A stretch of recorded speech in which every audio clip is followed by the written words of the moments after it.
it takes quite a bit to surprise me when I'm shooting because I've done it so quick.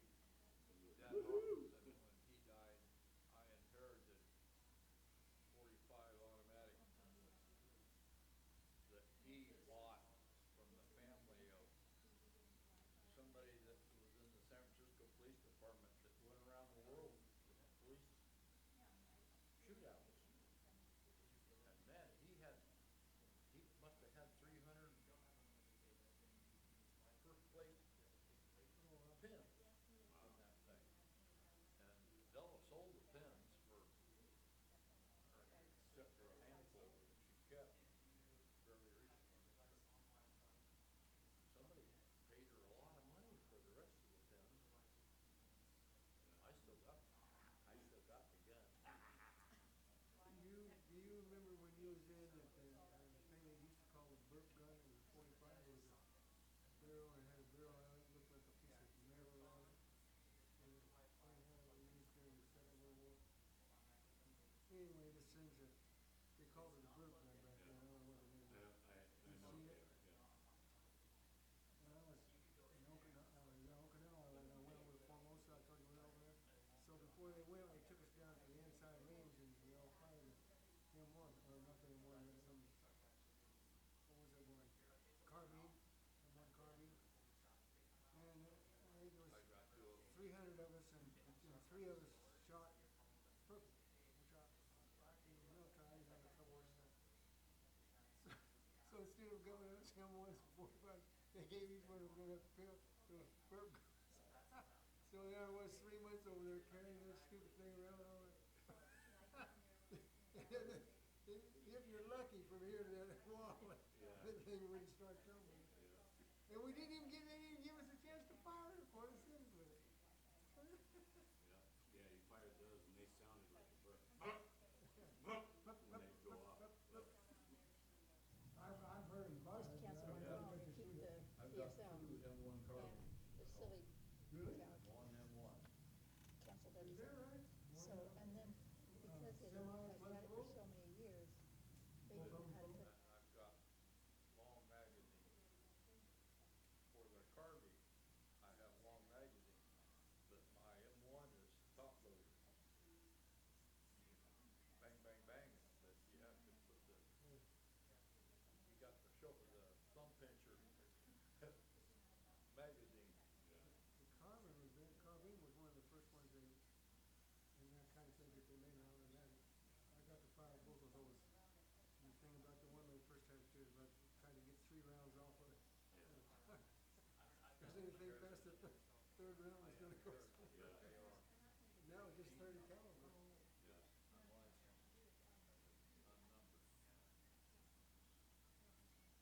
It's illegal in California. I think my granddaughter just won the championship girls division of Idaho. She was 17 years old and she won she's a sharpshooter in Idaho. So I'm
So we are on Genesis 11.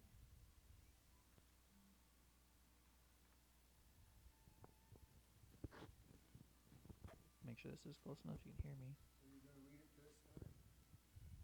Why would I do that? Cause I haven't read it yet. Yeah, I always read it. Partly for myself more than anybody else.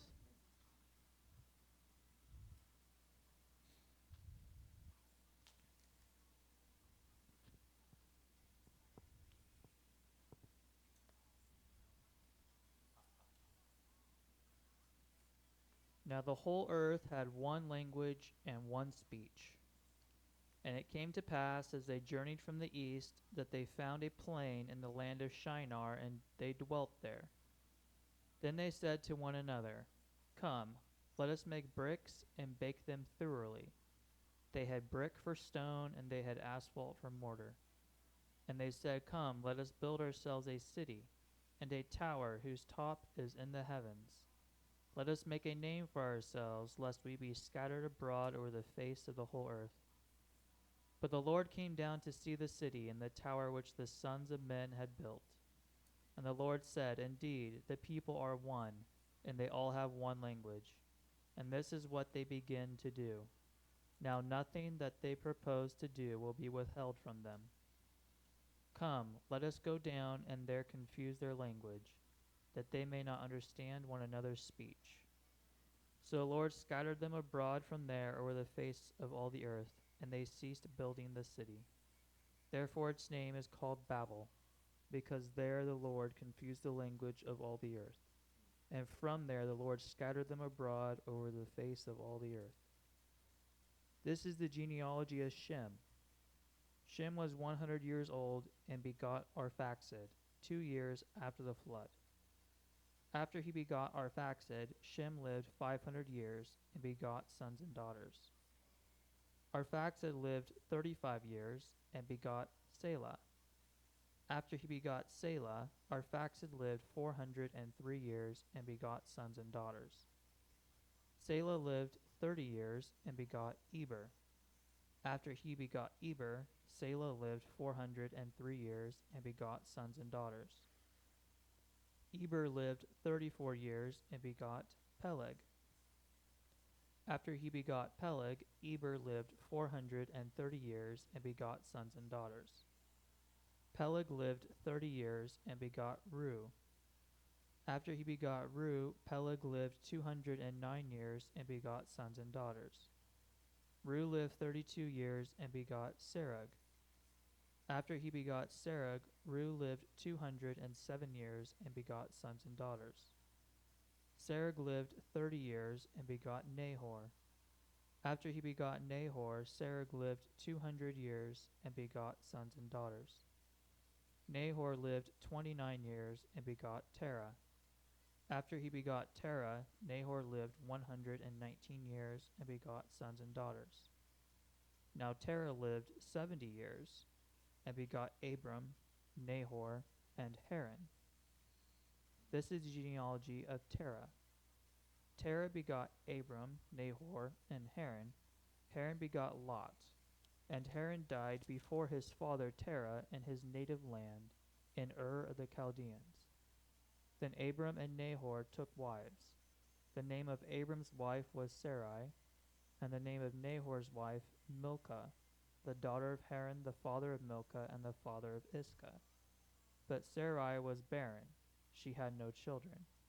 And Terah took his son Abram, and his grandson Lot, the son of Haran, and his daughter-in-law Sarai, his son Abram's wife, and they went out with them from Ur of the Chaldeans to go to the land of Canaan. And they came to Haran and dwelt there. So the days of Terah were 205 years, and Terah died in Haran.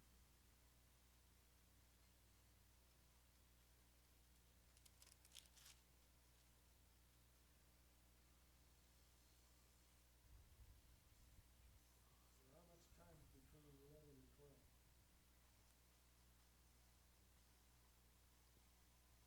So 11, if you want to start at verse 10, where it's the genealogy of Shem, that would be the flood.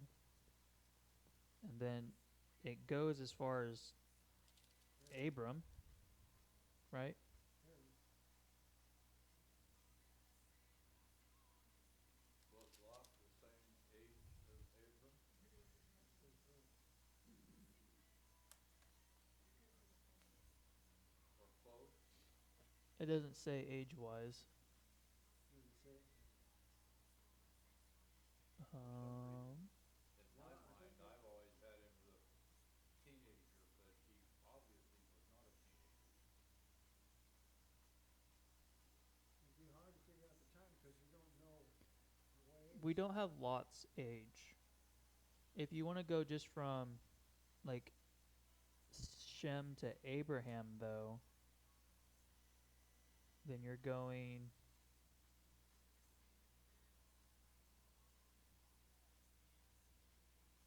for 450, no, 400 years roughly, just under, from Shem to Abram. Not Abraham's death, but his birth is just under 400 years. I've always wondered how they do that because you can go from when one had children and started having other children, you could say that's a generation ago, but what about the rest of that time? Because now we're talking about a lot of people all of a sudden here in, what'd you say, 400 years? Yeah. And another thing that these sometimes it stuff, I don't know if it's just crazy to me, it jump out to me. And they said, it's verse 3, and they said one to another, go to and let us make bricks. And then down there they said also go, and you said, you use the word come in your Bible. Yeah. Is there a difference between go and come?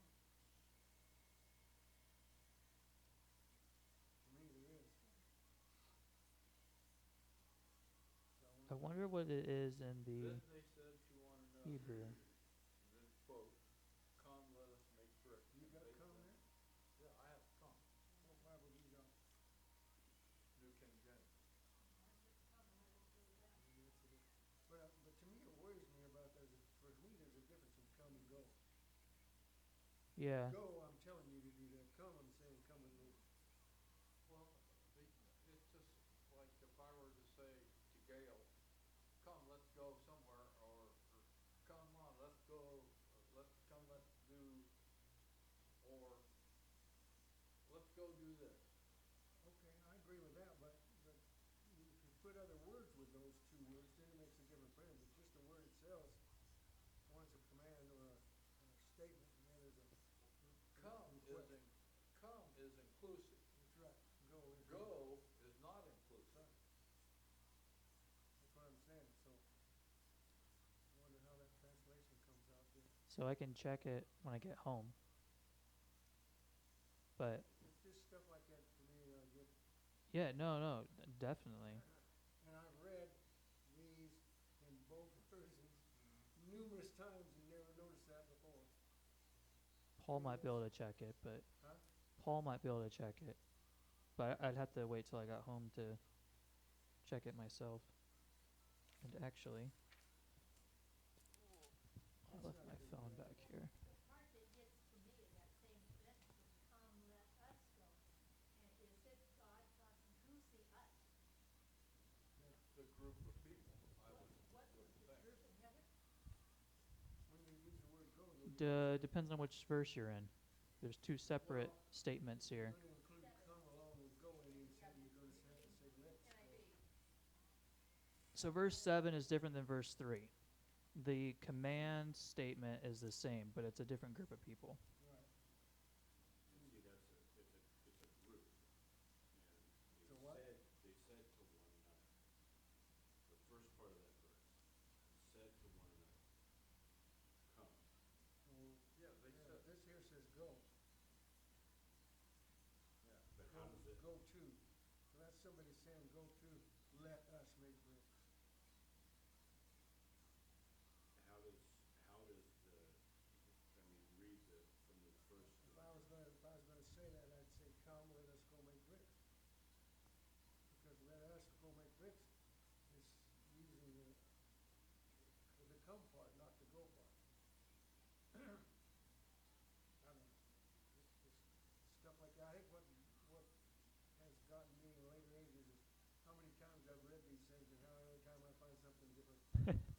Yeah. Yeah. So first question here. From what direction did they travel from the ark to come to their new land? But what I was saying, Nick, is the very first part of that verse. Even in the King James Version, it says, and they said to one another. So there was more than one people. Right, And so it was, so that, it was more than one person that was talking or speaking there. It was a group of people, and they said, go. So so the whole group just say go? yeah, Let's so, go. They If just they said, said, let us go, then go. I could get that in there, but just usually just to go, to start the sentence out, that makes sense. right, but see, then in verse 4, it says, and they said to go, let us build. Okay, so they were being all-inclusive in either the go or the come. What version is that? Well, That's King James Version is for what us. he's reading. but they say go to, let us. I wonder if it's It just still how said- it it was said, "Let us go verbalized. to," huh? I'm sorry. I'm just curious to know if that was how they, like for us, it's come, right? That's the newer way to say it. I wonder if back then when that was written, translated to that, if that was how they spoke back then, was go to. Because to me, that doesn't even make sense verbalizing. I can accept that, that's not a problem, I just, those things just Yeah. catch my, maybe I'm being a little too, Like how they taught in Kansas. Yeah, just to let you know, Shem was 450 years old. When he died. No, from the birth of Abraham. Oh, yeah, yeah. Yeah, it was Abram. Yeah. It was 450 years. I'm just going off of the actual flood. Not Shem's birth per se, but Shem was already an adult when the flood came. yeah. Yeah. He was 9,800, somewhere around there, when the flood happened. Yeah. 9,800? Yeah. What direction did they travel from the ark to come to their new land? Their new land. East. So this I found interesting, just from a East. geographical statement. Because we know where Canaan's at, right? That's Israel. Now Israel. We know where, well, we assume Babel is Babylon.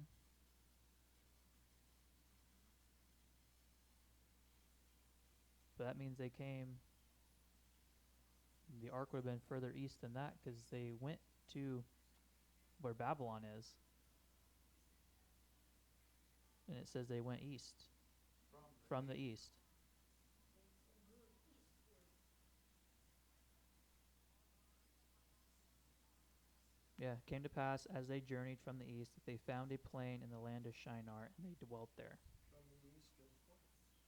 Are you saying from the east? From the east. Because my version says eastward, which to me, that would mean the opposite. They are going eastward. So read the whole verse. The men moved eastward, they found a plain to settle there. So they're going, Okay, so mine says, and it came to pass as they journeyed from the east. Those are very opposite right, they are. directives. And I'm reading it word for word too. Strange. Don't we love translations? Yeah, mine says migrated from the east. You said they migrated from the east? What version is that? Eastern Standard. English Standard. What verse is it? It's the English Standard, I mean, it's just, What verse? Yours says Yeah. from the east, though, right? yeah, migrated from the Okay, east, yeah. and mine says from the east. What does yours say? I still don't have it. In Verse 2. What direction did they come? Did they travel eastward or from the east? Let's see, and it came to pass that as they journeyed from the east, Okay, that's the question that we're asking. they found a They found a plain in the land of Shinar.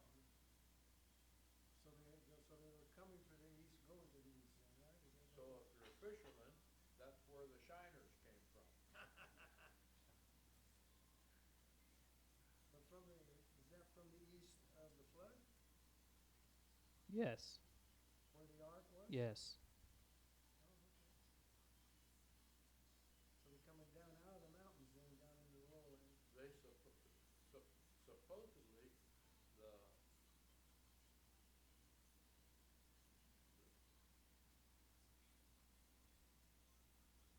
the creation research people, ICR, says that they, within a reason, they figure they know where the ark landed, within miles, you know, Yeah. which would have been in Turkey. So,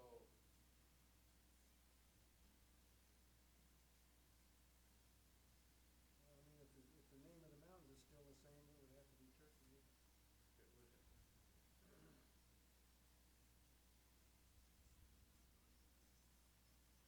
The literal translation is as they journeyed from the east. As they journey from the east. from the east, is the literal translation. The direct translation.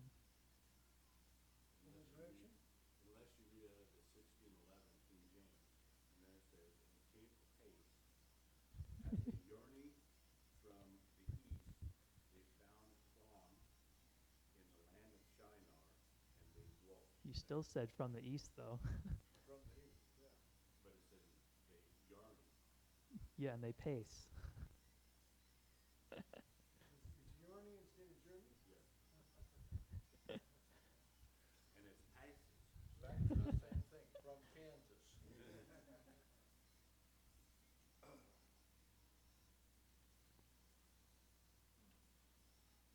Very interesting. So, then where's it saying their new land was? In the thing. That they found a plain in the land of Shinar and they dwelt there. Shinar. Where's that at? That is still in Turkey then, right? So if they're Not going Turkey. east, if they're going east, they're not going to where Israel is now, right? They're going the other direction. They're heading towards India. Yeah. That would be east. So they'd be coming From, from India's direction to I would have thought the they'd be going Euphrates and the other way, Tigris since we're River. here migrating to the land where Israel is now. I would have thought they well, were going that would have been from the east, Eventually, eventually, yes.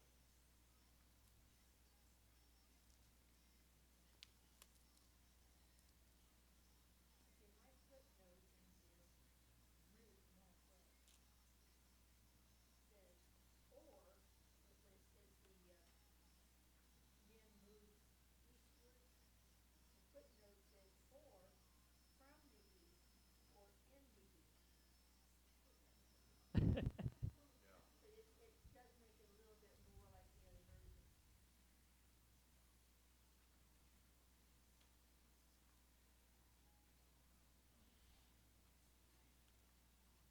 so this is little, obviously for you to see from back there, but Israel's here. Tigris, Euphrates are here, so Babylon's right in the middle, right around there. Persia's down below. There's massive mountain range right along here. Somewhere, this side, they're traveling this way. They get to here. Right on the other side of this is what is considered Ur the Chaldeans. Okay, when you're doing that, you're going west Yeah, because they're traveling from the east. from the east. Okay. So they're coming from the east, they're going west. All right, that makes sense. From the east. Yep, from the east.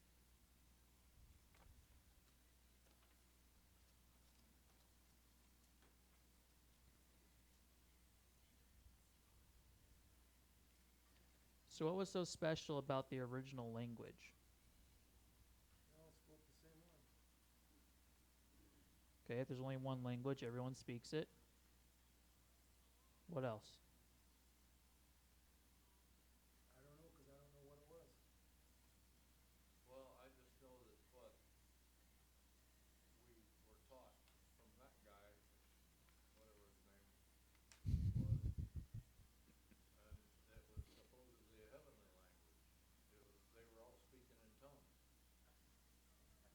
So verse 6, it's where he got the information from. Part of it, anyway. The end of verse 6. Well, and the Lord said, so what language does the Lord have? He speaks to I understand, Yeah. but if they heard it, and the Lord was speaking it, then there had to be what? You know, it's an interesting thing to where, mine says bricks and baked them thoroughly, and they had brick for stone, and they had asphalt for mortar. I thought asphalt was the late, they didn't have asphalt till they made freeways. Yeah, exactly. It's actually translated slime. Slime? Slime is what it's translated.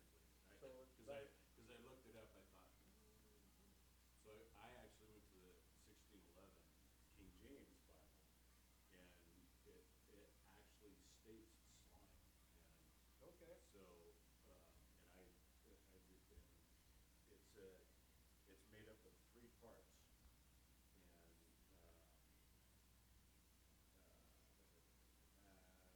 Where are you reading from now? Back to verse 3. We're jumping all over the place. Well, It's interesting. you know, Yeah, having mine set says slime, probably a yeah. bazillion bricks in my lifetime, it all of a sudden, where did the asphalt come in, you know? They really smart way back then. We just dumb. Yeah. Well, my Bible says tar and mortar, so, yeah, it depends on, yeah, and it was a sticky, slimy substance that they use, slime that they use. There's a lot of spit. Yeah. But it must have hardened, you know, It must have, over and time. it was way stronger than yeah. mortar today. Yeah. So. I mean, when they got to the pyramids, they didn't even need the mortar, so. Well, no, if you really pay attention to how they built them, they were using slime. What could we call the slime like it's been here, mixing water with what you had?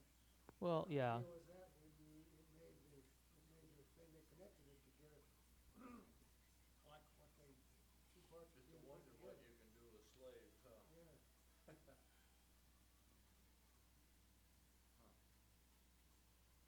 Okay, but going back to our question here. A language question. What's so special about this original language? So the big thing here that has been pointed out is the end of verse 6. So the Lord, in verse 5, he's come down, he's seen the city and the tower, just sons have been built. And in verse 4, the men who are building this say that they want to build this a tower whose top is in the heavens. Ultimately, so that they can make a name for themselves, lest we be scattered abroad over the face of the whole earth. So that's in direct uncompliance of what God had directed them to do. Right? They're staying together. He told them to spread out. So in verse 6, the Lord said, "Indeed, the people are one, and they all have one language, and this is what they begin to do, which is build the city. Now nothing that they propose to do will be withheld from them." So how does that statement work? You know, if you're going to say you can do something, God literally just said that it won't be withheld from you. So the man logic behind that, because we're not God, is that that's in reference to the original language. That if it's said in that language, then it's possible. And that there's not anything that's impossible if it's said in that language. And the fact that it's been, if you want to say, corrupted or confused, that original language, which is then why people believe that that is the speaking in tongues language, because it's a God language. which I mean, there's other stuff that goes along with that. But the reason stated right here of why he had to confuse the language is because if he didn't, he basically just said they could have achieved it. Whatever they Nothing wanted to to do do, with they alcohol. would achieve. That, And you look at the big picture, and that is, as long as they're in obedience, they weren't in obedience, because what were they gonna do? Yeah, stay there, not spread out. Do the opposite of what God had commanded them to do. So God said, okay, you gonna act like that? we're gonna, I'll fix you up. That's right. but that kind of stuff still goes on. That, God still fixes us up. Okay, but then here's the next follow-up question to that though. If you are in compliance with what God wants you to do, if you put your mind to it, how far can you go? As far as God allows.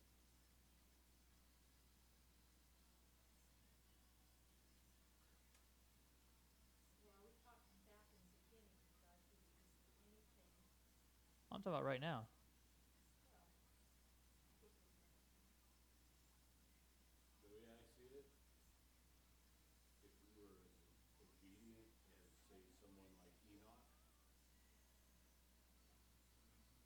you know, Well, that's what I'm saying. If you're in compliance with what God's directed you to do, and you put your whole mind to it, how far can you go? Is there a limit? I mean, there will be a limit depending upon how long you live and all that kind of stuff. As a kid, the truth is, as a kid, I was kind of taught that. If you set your mind to something to do it, and you're really going to do it, and you stay to it, there's nothing that you can't do. I remember that, and then after my dad had taught me that, then anytime he wanted me to do something he didn't want to do, he'd tell me I couldn't do it. Yeah, reverse psychology. Don't tell me I can't do it. In fact, over several times in the New Testament, and I read it this morning a couple of times, that if you're in the will of God, there's no limit to that particular endeavor. If that endeavor is in the will of God. The only limit is the limit we put on it as a human. Exactly. So, And God will take you just as far as He wants you to go in that endeavor. And as far as you're willing to go. When I was going to college, well, there was a lot of Jewish friends that I had, and we, go to their houses. And according to their message, there was nothing they couldn't do. You have a Jewish mom, you can do it. You're a Jewish kid, you're taught. There's no limit. well, and that, I believe that statement, all that stuff, but then I come back to reality, all these missionaries and stuff that's went out to the world and they're doing God's work and you get killed. Just here recently, that young couple, was over there helping those kids and stuff, and everybody agreed they was going and doing God's will. I guess they couldn't do what they were gonna do.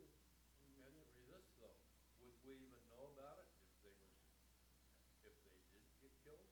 Would we even know about it? We wouldn't even know about what they were doing down there. It don't bother me whether I know it or not, it bothers me about it saying, there's no limit, I'm saying when God's with you, there's no limitations what can be taking place. But in reality, I know that death or these other things, and not by what I would say, God's punishful you and you're punishing these people for this, what makes that happen? People ask me those kind of questions all the time while I'm working.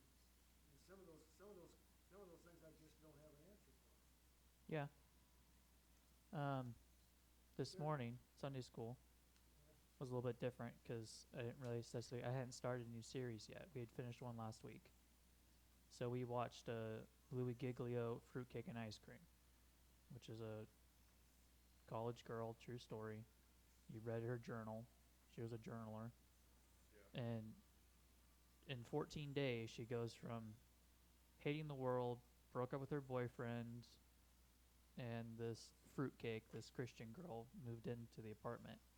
14 days with her roommate got her saved. And she was considered, one of the worst of the worst and all this other stuff. And so it went through her little, very short life right there. And she was saved for 3 months. And then she was on break, on summer break, getting ready to go back to Florida for wherever she was going, and got in a wreck. And they couldn't stop the internal bleeding. But because of her death, he's made this film off of her story, and she's affected thousands of college lives because it's been gone around for so long. It's 10 years old, 12 years old, the video. And then I showed it again today. You still see it. So it's that type of thing, though. It's like we still, as in, you see a death, and it's like, oh, well, their life is over. But it continues. You think of everyone in the Bible, all of their, they all died. We're still reading about them now. They're still affecting people in the world. So it's still hard to, you can't necessarily put a hard limit on anything. The world sees it as punishment. Well, God punished her because of her previous life before she knew him. And it's like, no, she wasn't punished at all. She actually, matter of fact, that was a raise for her. That Yeah. was, that was a promise of true life for her. And like you said, the promise of true life is still being shared through her story. So, you look at what we were talking about is there are probably 60 plus verses about nothing is impossible with God. From Luke chapter 1, verse 37, for nothing will be impossible with God. Job 42:2, I know that I can do all things, that no purpose of yours can be thwarted. Of course, Philippians 4:13, I can do all things through Christ to give me strength. Genesis 18:14, is anything too hard for the Lord? And it goes on and on and on. So we know that the only, as far as I know, that the only actual fence that God put up from the very beginning of time, don't touch that tree. Okay, and that blew it for the rest of us. So because of that, other things have come about. But yet, if God is our purpose, we are already his purpose. If God is our purpose and we live for that purpose, then the way I see it, yes, there's going to be a road that he's going to travel us on, and I want you to turn right, I want you to turn left, I want you to go straight, whatever it is. But if we're in that, nothing else really matters. Whether there's fences up for us not to, why get close to the fence? Let's be in the middle of the road with Christ, the middle of the road with God. Let's not ride the fence. It has less See potholes. what could be on the other side. Well, we were taught 2 weekends ago, of him, through him, and to him. Say that again? Of him, through him, and to him. When we were talking about The end of the Lord's Prayer. And the problem with, as I see it, the problem with the Tower of Babel, God wasn't getting glory out of that. They were looking to make a name for themselves. Yeah. And there goes God's glory out of it. And the through him and to him was left out of that.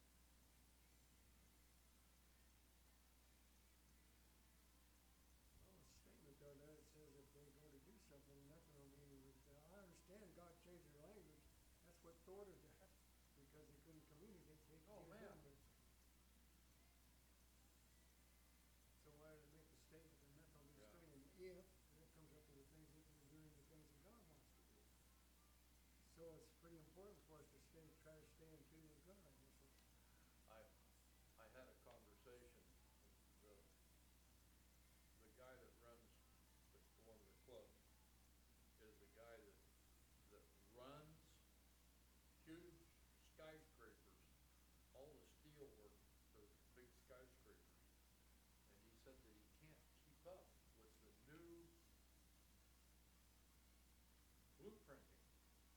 He says that it's like the language changes every time they hand him a blueprint.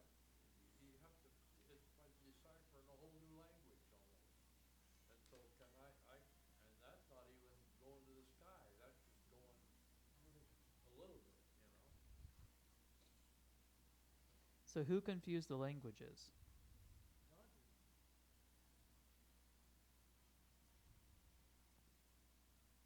Okay, but God specific. Huh?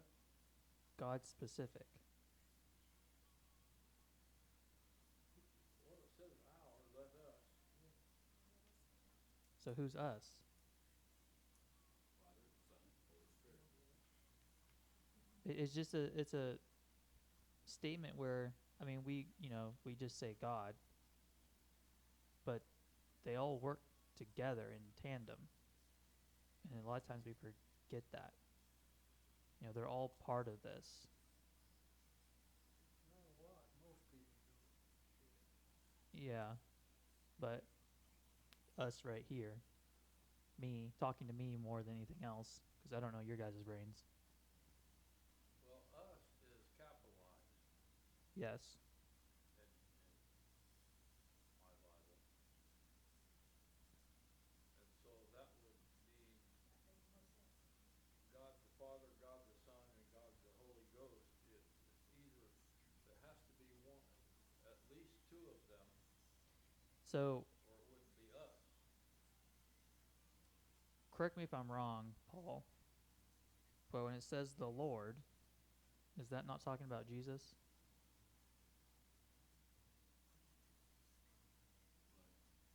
But it's speaking of all three, but yes, what verse are you at? Well, it starts Verse with 8. 6. 6 is where it says, and the Lord said. 7 is where it says, let us go down. And then 8's repeating of, so the Lord scattered. It's just one of those things that was like,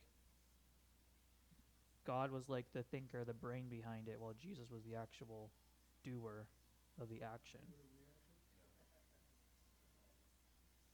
That could be, I mean, that's something. Anyway. Well, yeah, and Well, that's one of those things that one of those, like, I ponder this. Yeah. I tell my wife, hey, what do you think about this? And she'll look at me like, well, Really? verse 5, it says, but the Lord, capital L, came down to see the city. So he actually traveled down, That's it. right? What Norma, what's your say?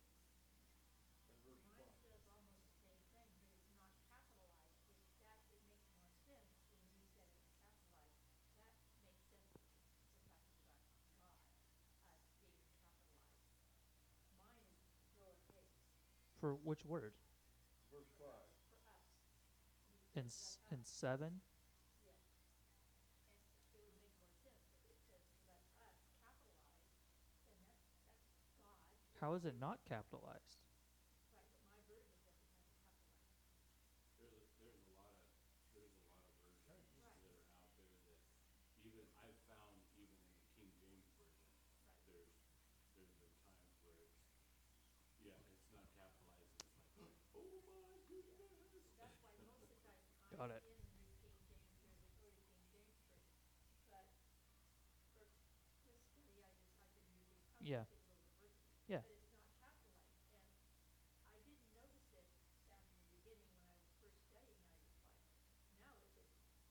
pops out at you. Yeah. I don't know, they made an issue of it when God met Moses on the mountain, but he couldn't. But then it says the Lord came down, in verse 5, it says the Lord came down. So he actually traveled.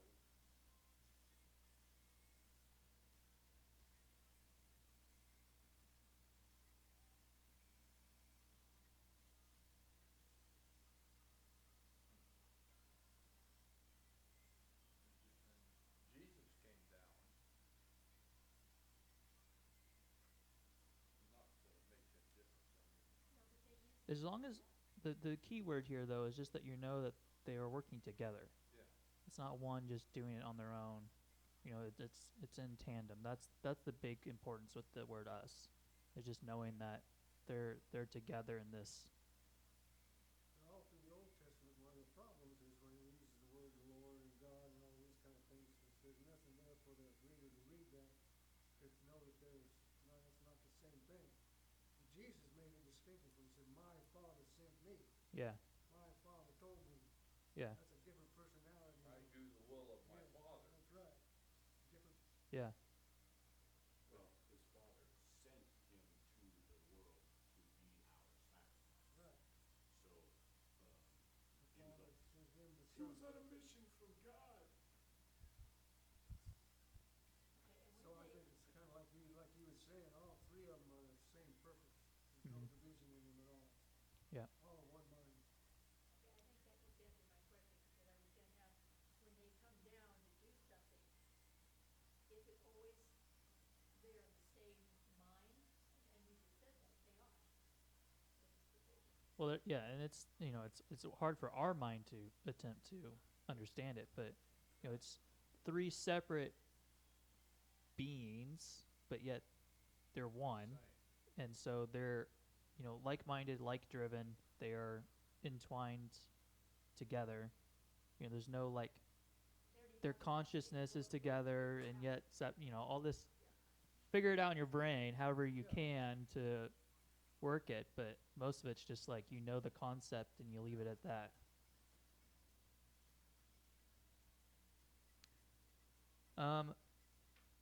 I really didn't have anything for like verse 10 through I don't know 29 or something, because it's just he begot, he begot, he begot, he begot, he begot, he begot, he begot. So the next question's near the end of the chapter, and it's who went toward Canaan from the Chaldeans.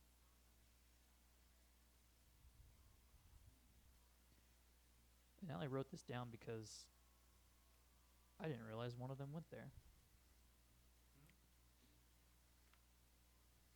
Who went toward Canaan from the Chaldeans, and who stayed behind? Oh, this part I wrote that down. So Like Terra? we're shooting all the way from Babylon, further west now, not very far, but a little bit west, where after all the generations,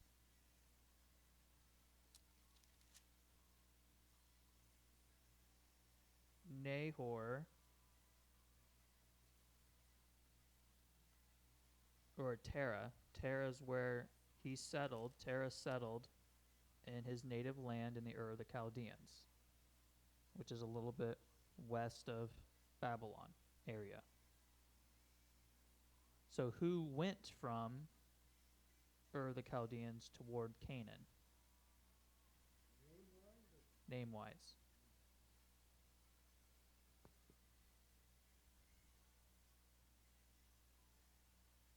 where did you get that from? 31, 21? 31. 31?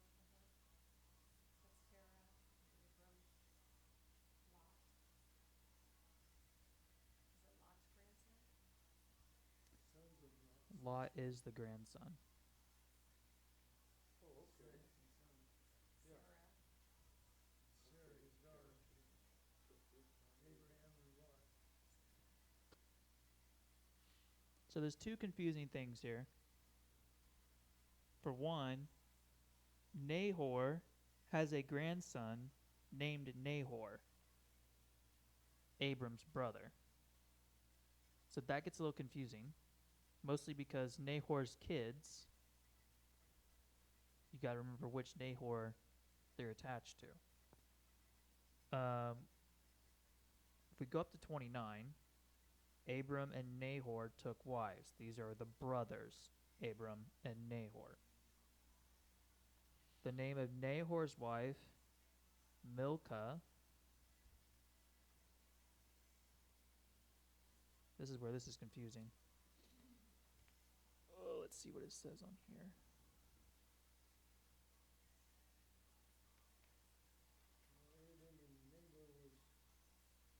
So this is where this would never work in our society.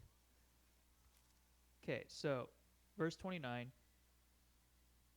Nahor's wife is Milcah, which is the daughter of Haran, whatever, the father of Milcah and the father of Iscah. It makes that one big, huge, long sentence there. But that's all the title of Milcah. Milcah is Nahor's niece. So Abram, Nahor, and what should I say? Haran.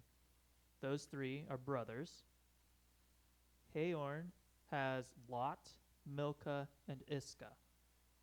Lot's the son, Milcah and Iscah are the daughters. Nahor, Haran's brother, marries Haran's daughter, Milcah, which is his niece.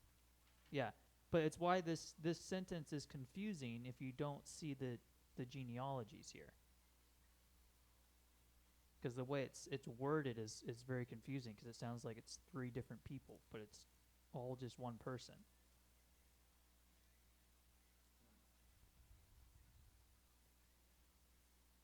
So then we go down. So Haran dies early. So there's Abram and Nahor. Nahor with Milcah and Lot. So who actually travels is Terah, which is Abram and Nahor's dad, who's still alive. So Terah took his son, Abram, his grandson, Lot, because Lot's dad is dead now. And then the son of Haran, which is Lot, his daughter-in-law Sarah, which is his son Abram's wife, and they went out with them from Ur the Chaldeans to go to the land of Canaan. And they came to Haran and dwelt there. So this Haran's a place, not the name of the person. Yeah. Where's that at? Still going east? So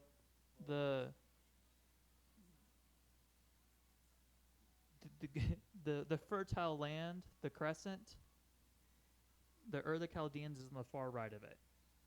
And Haran is near the top part of it, where the left starts getting into Canaan.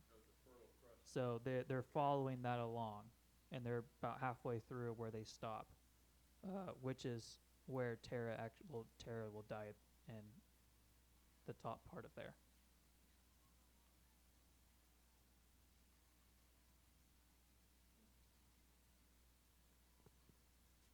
So Nahor and Milcah stay in Ur the Chaldeans.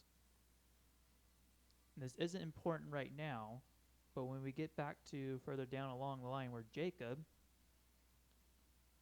goes to Laban, which is Nahor's grandson, is Laban, he's traveling back to Ur the Chaldeans because they are still staying there to get Leah and Rachel. Even before that, Isaac, he sent for a wife from there for Isaac. Rebecca, yeah, I mean, that was even before. which is Laban's sister. It's another whole.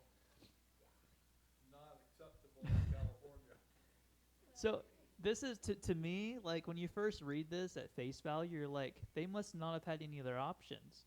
But then because you think about, we just talked about all the languages got confused, but they had so many other kids by now. There's no way there's not other options. But they still all be related to one another. Yeah, but you got 12 cousins by Y'all now. from Oklahoma. Are y'all from I won't Arkansas? tell my mother that. Yeah, Jacob basically marries his 2 first cousins. They were a close-knit family. Very. And then the last one was just how many generations were there from Shem to Abraham, or Abram. And that was just a question of doing some counting. So what's the answer to it?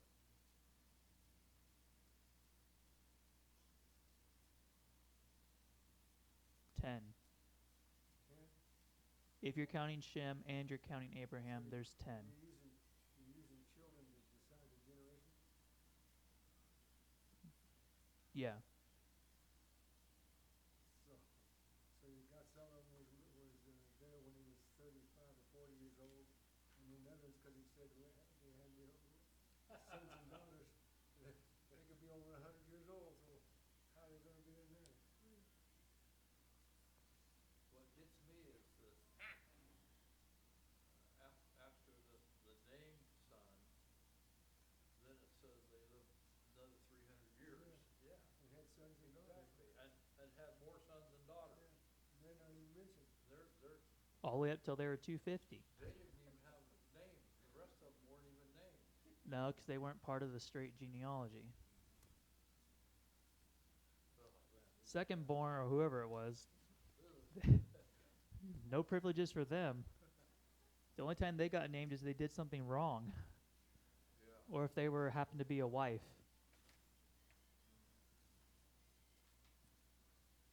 Very interesting. I was listening to the arguments on the television the other night, and they was arguing about Israel and why everybody thought they shouldn't be where they are because they were giving that little bit of land, or who do they think they are there? And I got to thinking, now wait a minute. So I got my map out and looked to see what land God actually gave the Jews, quote, quote, to where they are now, and it ain't 1/600,000th of the area. Yeah. It should be Shoot. And he was saying, well, it was all decided by England then after the Second World War to give them that land. Well, who do they think they were to give them that land? God's people. A little piece of land. Well, that shows the mentality from the Tower of Babel still is there. That same sense of reasoning.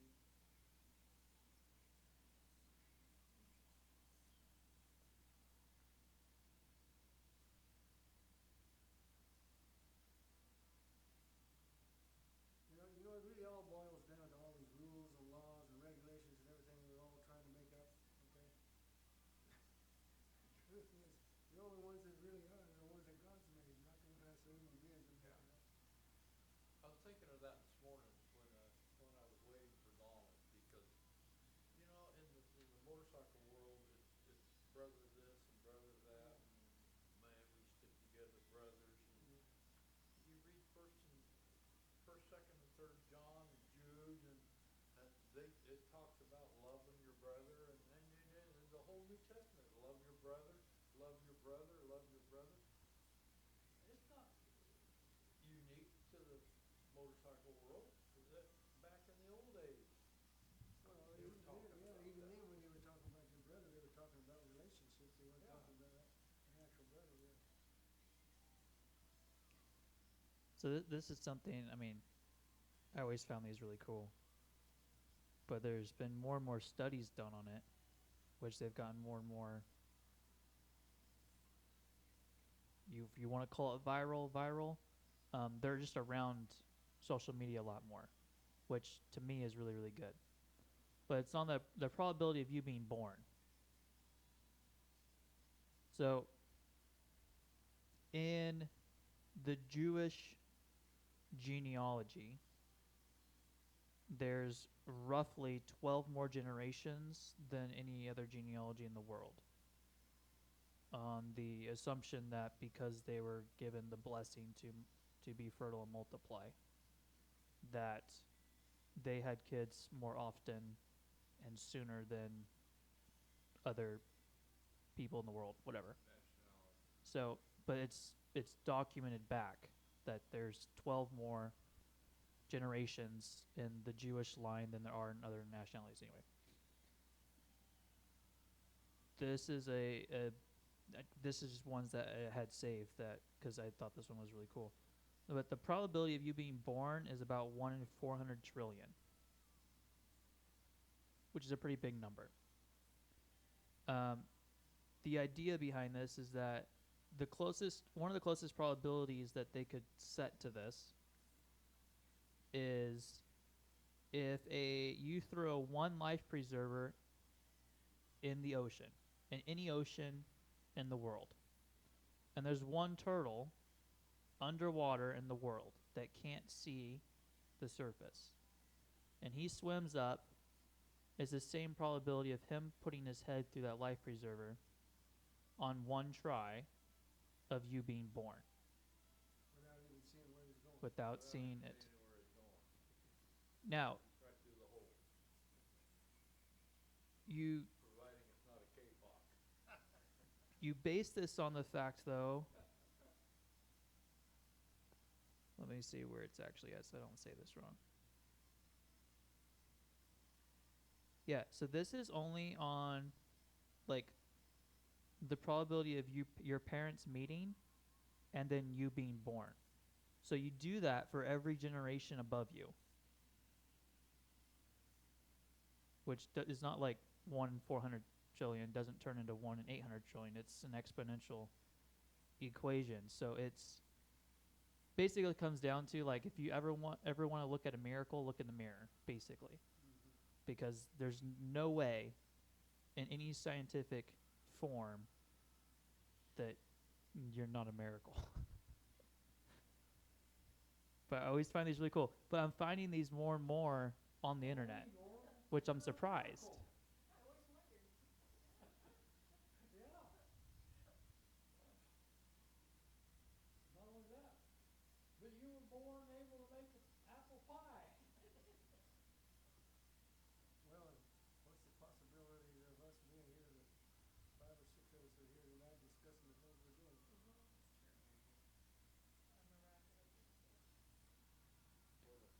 Which comes back down to God will put Five miracles haven't. who needs to be where Together. at the appropriate time, at the appropriate place. That's About amazing. that 650 trillion decisions made me one million. Yeah. When I think about the numbers like that, I just think about God the Father, God the Son, the Holy Ghost. I don't understand that either, so. You know, and doing the lessons and stuff that I do, I'm really very careful to make sure those things are referring to God or Christ or the Holy Spirit, to use the capital. Okay? And like in here, with us, Yeah. should be a capital, no, you, us. And if I was typing it and seeing that, that's what I would do. And I know my computer would say, nah, Yeah. Spell check. because it's in the middle of a sentence. The other one they put down here, the probability of you being born is like 2.5 million people getting together, which is about the population of San Diego, each to play a game of dice with trillion-sided dice. So every Trillion-sided dice? trillion-sided dice, basically, you just randomly roll a number. So 2.5 million people all play the game, and they each roll the dice, and they all come up with the exact same number. No way. That's the probability of you being born. It's just, So it's, we're something special then, huh? you are special, Yeah. and your name's not Ed. Never been another one like you. Thank you, Lord. Amen. Yeah, does that make you unique or an endangered species? I think it makes it both. Uniquely endangered. Yeah. Yeah, unique but endangered, yeah. And it endangers everybody around you. In 2 weeks is Father's Day, so we won't have an evening service Why not? because it's Father's Day. So what? Just because. I've got a father here. So we will be back in a month for evening service. Are we supposed to know about the Chaldees when we come back? If you want, we'll be on Genesis 12. It's your job to find out about the Chaldees. You are. Where do they come up with these names? Some of the guys out there where I work, I don't know why, just recently, in the last month or so, but it happened at least 5 or 6 times. Chaplain, yeah. What are you gonna do when you die and there ain't no heaven or no hell? I said, what? What are you gonna do if you die and there ain't no heaven or hell? I said, what? They say it again. I say, what? He said, well, you keep saying what? I said, you understand what you're saying? If there ain't no heaven and hell, I die, and there ain't nothing, I ain't gonna know nothing. So what difference does it make? Death shouldn't be any more fearful to us with or without it. Because if there's nothing, nothing. So what? Oh, you always have the answer. I said, that ain't an answer, it's just a reality. People are so funny. I remember where it was. It's like the atheists are as close to their God as Christians are, because they believe in nothing, and when they die, they say they're just going to go back to nothing, and nothing's where they started from. So they're just as close to their God of nothing as Christians are.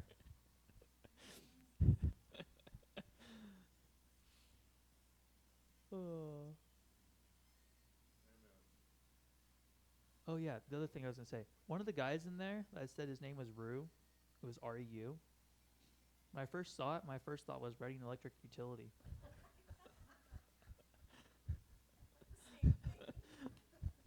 Sorry, it's just random, but I was busy reading, so I didn't say it then, and then I forgot about it. Anyways, Gail, can you close us in prayer? Sure. Amen. Lord, we just thank you for the time that we get to spend together, Father. We thank you for creating each of us as unique people. We just enjoy this time together. We pray again for Alan, for some healing for him and for him to get well. Hallelujah. Same for Paul, Lord. Just find a doctor that can help him as well and just give him some strength back. Lord, we also pray for Juanita. She's been looking for some doctor or dentist that can help her with her teeth, Father. So we just pray that she can find one really soon and she can be rid of that pain that she's been having. We pray that you would watch over Nina as well, Lord, and her new adventure and Hallelujah. just keep watch over her and protect her. And we pray this in your name. Amen. Amen. Amen. Did you go Friday to Legs or whatever they had? Was it Friday? No? It's Friday before that. What was Friday then? Friday. Okay. Oh, because I talked to Juanita this morning. Did she find a doctor, a dentist? Okay, well, Her life has not been I guess Shelly prayed for her, and she said on Monday it stopped hurting, and it hasn't hurt since. She's still looking for to get it actually fixed, but as of right now, she hasn't had any pain since Monday. So Now you really believe that? doesn't matter if I believe it. just a coincidence. What if you say, She man, you said gotta believe it to say that person's lying, you want? Yeah. And I'm not man enough. That's right. Well, I'm smart enough not to.